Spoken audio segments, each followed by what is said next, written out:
राख्नु त्यो सल्काउने बित्तिकै निरञ्जनमा सल्काउनु भयो भने बत्ती निप्दैन त्यो अर्को के हजुर धेरै हजुर अलि धेरै राख्नु निरञ्जन बत्ती अलि ठुलो टकरी तल राख्नु एकछिन पर्खिनु है माखैमा ल ठिक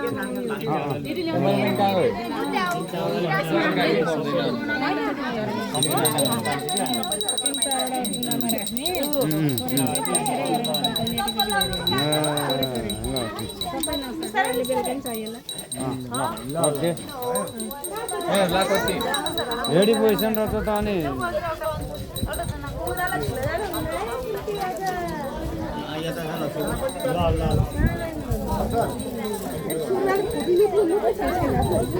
मलाई त थाहा छैन तर मलाई थाहा छैन अघि दिउँसो कसले बजाइरहेको थियो त्यहाँ सानीमाहरूलाई के मादलले माधवलाई भर्खर त्यहाँ बजाइरहेको थियो बच्चाहरूले